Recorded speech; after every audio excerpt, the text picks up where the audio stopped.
навиди бомдодии аз радиои Озодӣ тақдими шумо бинандагони азиз, умедворам сеҳату саломатед. имрӯз 21 октябр ва соат ба вақти прагафти субҳ ман дар чанд дақиқаи дигар барои шумо хабарҳои Тоҷикистону ҷаҳонро мерасонам. имрӯз барои бозгардонидани шаҳрвандони Тоҷикистон аз Русия 4 парвози ғайринақшавӣ дар назар гирифта шудааст. Дар давоми рӯзи ҳавопаймо аз Москав ба Душанбе мусофиронро мебарад. Ҳамчунин як парвози дигар аз Новосибирск ба пойтахти Тоҷикистон амалӣ мегардад. Бо вуҷуди он ки таи моҳи охир бо даҳо парвозҳои чартерӣ аз шаҳрҳои гуногуни Русия садҳо тоҷикон ба ватан баргаштанд, вале боз ҳам теъдоди довталабони сафар зиёд аст. Аксарият мунтазири аз сар гирифтани парвозҳои доимӣ мебошанд, аммо онҳое ки баръакс аз Тоҷикистон қасди сафар ба Русияро доранд, аз роҳҳои гуногун барои расидан ба ин кишвар истифода мебаранд. баъзе аз онҳо талош доранд тавассути хатсайрҳои транзитӣ аз Дубай ва Туркия ба Русия бираванд. Сафорати Русия дар Душанбе мегӯяд, аз ин тариқ танҳо онҳои ҳаққи вуруд ба Русияро доранд ки шаҳрвандӣ ва ё ҳаққи доимии зист дар он ҷоро дошта бошанд. Ҳамчунин аз ин гуна имтиёз зану фарзандони шаҳрвандони Русия ва ширкатдорони барномаи давлатии переселения бархурдор мебошанд. Кумитаи ҳолатҳои фавқулоддаи Тоҷикистон барои пайдо намудани ҷасади ду сарбози қисми марзбонӣ Сироҷдин Ятимов ва Қандилҷон Воҳидов ба бахши ҳолатҳои изтирории Бадахшони Афғонистон муроҷиат кардааст. Сарбозони қисми нирӯҳои марзбонӣ дар ноҳияи Рӯшон рӯзи 30 сентябри имсол бо ҳадафи наҷоти як хонандаи мактаб худро ба дарё партофта ғарқ шуданд. Пайвандони онҳо аз тӯл кашидани амалиёти ҷустуҷӯи фарзандони гумшудаашон дар ташвиш мебошанд. Умеда Юсуф ва сухангӯи Кумитаи ҳолатҳои фавқулоддаи Тоҷикистон ба радиои Озодӣ гуфт, то замоне ки ҷасади ду сарбоз ёфт нашавад, амалиёти ҷустуҷӯ хотима дода намешавад. Барои пайдо кардани онҳо бахши фавқулоддаи шаҳри Хоруғ низ сафарбар шудааст. қаблан падари Сироҷдин Ятимов, яке аз сарбозони ғарқшуда, бо нашри наворе дар шабакаҳои иҷтимоӣ аз он гиладор карда буд ки ниҳодҳои зиддахл барои ёфтани ҷасади фарзандони қаҳрамонашон кӯшиши кофӣ ба харҷ намедиҳанд. ҳукумати Тоҷикистон ба хотири пешгирӣ аз ҳар гуна бемориҳо мехоҳад ҳарчи зуд истеҳсоли орди ғанигардонидашударо ба роҳ монад. раиси ҷумҳури Тоҷикистон барои амалӣ шудани ин иқдом ба баъзе аз идораҳои давлатӣ 6 моҳ муҳлат додааст. Тоҷикистон гандуму ордро асосан аз Қазоқистон ворид мекунад. ҳанӯз моҳи июни соли гузашта парлумони Тоҷикистон истеҳсол ва воридоти орди ба гуфтаи вакилон бевитаминро манъ карда буданд. Он замон дар маҷлиси намояндагон гуфтанд, орде ки дар ҳудуди Қазоқистон манъ аст, дар бозорҳои Тоҷикистон бо нархи гарон фурӯхта мешавад. Орд маҳсулоти стратегии ғизоӣ ба ҳисоб меравад ва пасту баланд шудани нархи он ба таври мустақим ба буҷаи оилаҳо таъсиргузор аст.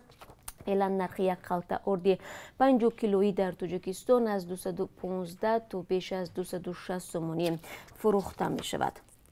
дар ҳамин ҳол хабаргузории Авеста менависад ки дар бозорҳои Тоҷикистон болоравии нархи маҳсулоти ниёзи аввал ва меваву сабзавот ба мушоҳида мерасад. ҳоло 1 кило помидор аз 5 то 7 сомонӣ, карам аз 2,5 то 3 сомонӣ ва себ аз 5 то 8 сомонӣ нарх дорад. қимати гӯшт аз 54 то 55 сомонӣ аст. ҳамчунин ба навиштаи расона равғани 5 литраи парасти воридотӣ то 90 сомонӣ боло рафта дар растаҳои бозор камчин шудааст. бино ба маълумоти Кумитаи омор, дар 9 моҳи соли ҷорӣ бештар аз ҳама нархи шакару меваҷот, картошкаву гӯшт ва маҳсулоти нонӣ гаронтар шудааст. дар айни замон савдогарони бозор ба паст шудани қобилияти харидории сокинон таъкид мекунанд. дар вилояти мухтори кӯҳистони Бадахшон бабри барфие ки ба чорвои сокинони ҷамоати Бартанги ноҳияи Рӯшон ҳамла карда буд, буздошт ва ба ноҳияи Мурғоб 400 километр дуртар аз ин мавзеъ бадарға шудааст. ин ҳайвон дар рӯйхати ҷонварони нодир ворид шудаву маъмулан ҳамлаи бабрҳои барфӣ дар охири тирамоҳ ва аввали баҳор бештар мешавад. Муъмин Аҳмадӣ мавзӯъро идома медиҳад.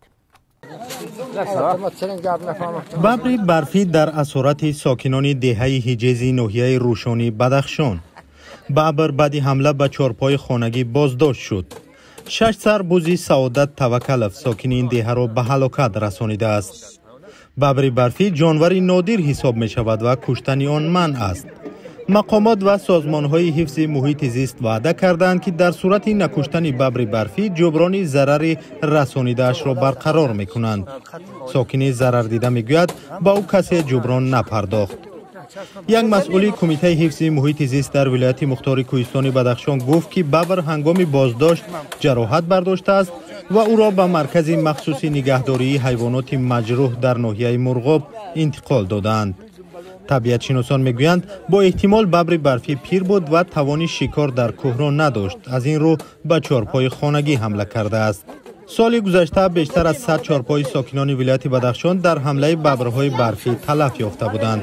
تقریبا 10 ببری که سال گذشته از جانب ساکنان بازداشت شده بود به طبیعت رها شدند. در تاجیکستان بیشتر از 300 ببر برفی حساب شده است. شما навиди бомдодиро тамошо доред. Як муҳаққиқи тоҷик дар ҳайати нозирони интихоботи ҷараёни рақобатҳои Дональд Трамп ва Ҷо Байденро барои соҳиб шудан ба мансаби президенти Амрико назорат мекунад. Интихоботи президентӣ 3 ноябри имсол баргузор мешавад. Зуҳал Афзалшоева, узви ҳайати маҳдуди нозирони интихоботии дафтари ниҳодҳои демократӣ ва ҳуқуқи башари созмони амнияту ҳамкории Аврупо ё худ саҳа будааст. Дар раёсати иттилоотии вазорати кори хориҷии Тоҷикистон дирӯз ба Радиои Озодӣ гуфтанд, ин шахс намояндаи мақомоти давлатӣ нест. Зимнан феълан маълум нест ки оё аз ҳайати ҳукумати Тоҷикистон касе барои мушоҳида аз ҷараёни интихоботи президентии Амрико меравад ё на, аммо бояд гуфт таҷрибаи ширкати шаҳрвандони Тоҷикистон дар ҳайати нозирони интихоботии саҳа камназир мебошад. вазорати тандурустии Тоҷикистон хабар дод ки дар як шабонарӯзи гузашта 41 мавриди нави собитшудаи бемории COVID-19-ро сабт кардааст ва дар умум теъдоди мубталоён ба ин беморӣ бештар аз 10570 нафар расидааст. Вазорат рӯзи 20 октябр дар вебсайташ хабар дод ки аз ин миён беш аз 90% шифо ёфтанд ва талафот аз беморӣ дар кишвар 80 нафарро ташкил медиҳад. Вале мутахассисон ба омори расмӣ дар бораи бемории COVID-19 шубҳа доранд ва мегӯянд ки теъдоди гирифторону талафот ба маротиб бештар аз он аст ки вазорати тандурустӣ пешниҳод мекунад. айни замон дар бисёре аз кишварҳои Аврупо аз афзоиши сироят гузориш медиҳанд ва маҳдудиятҳо барои монеъ шудан ба маргу мири беморӣ дар ин кишварҳо зиёдтар мешавад. тоири сафар бо ҷузъиёти бештар. шаҳри нурҳо зери пардаи торикӣ монд. дар Париж ва 8 шаҳри дигари Фаронса қуёди шабгардӣ эълон карданд. ресторану тарабхонаву мағозаҳо бояд аз соати 9 шаб то 6 бомдод баста бошанд. гуфтам ки аҳвол бисёр бад мешавад. раиси ҷумҳур Эммануэл Макрон бо эълони маҳдудиятҳои нав рӯзи чоршанбе гуфт рӯзҳои сахте дар пешанд. тамоми донишмандон возеҳ гуфтанд мо то тобистони соли 2021 бо ин вирус даст ба гирибон хоҳем буд. дар Испаниё дар Мадрид ва 8 шаҳри дигар вазъи фавқулода эълон шуд ва баромадан аз ин шаҳрҳо мумкин нест. ресторану барҳоро барои 15 рӯз бастанд. дар ин 15 рӯз кӣ музди кори моро медиҳад? кӣ пули иҷораро мепардозад? испаниё кӯмаки молӣ ба соҳибкоронро идома медиҳад ва дар саросари Аврупо хисороти иқтисодӣ дар натиҷаи маҳдудиятҳо зиёдтар мешавад. ҳукумати ҳолланд ҳам ба бар ва ресторанҳо амр дод то 2 ҳафта дарҳояшонро банданд. баъзе донишмандон мегӯянд бозгашти донишҷӯён ба дарс дар моҳи сентябр сабаби афзоиши беморӣ аст. дар ниҳоят азобашро пирон, ранҷурон ва осебпазирҳо мекашанд. ба сабаби дарсҳо рӯзҳои наздик мо шоҳиди бистарӣ шудани беморони зиёд мешавем. бритониё ҳам дар баъзе аз шаҳрҳо маҳдудиятҳоро сахттар кард ва Ливерпул дар қатори онҳост. табибон мегӯянд 95% катҳои беморон дар шуъбаҳои эҳёгарӣ дар ин шаҳр пур шудааст. агар мо ҳамин гуна гаштан гирем, беморӣ ҳамчунон доман паҳн мекунад. мисли бемории сил мешавад ки солҳо пеш одамонро мекушт.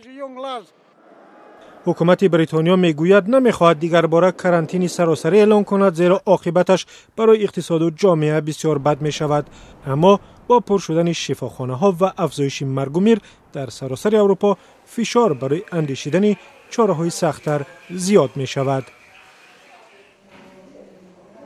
бинандагони азиз, акнун аз қолби асори хориҷӣ барои шумо маълумот медиҳам ки Бонки Миллии Тоҷикистон барои имрӯз 21 октябр чунин муайян кардааст: $1 баробар аст ба 10 сомониву 33 дирам, 1 евро 12 сомониву 20 дирам арзиш дорад ва 1000 рубли русӣ 132 сомониву 40 дирам таъин шудааст. با سپاس به یکایک شما بینندگان عزیز برای همراهی. این چند خبری تازه بود که من برایتان گفتم. با خبرهای بیشتر از این شما رو در همینجا منتظرم.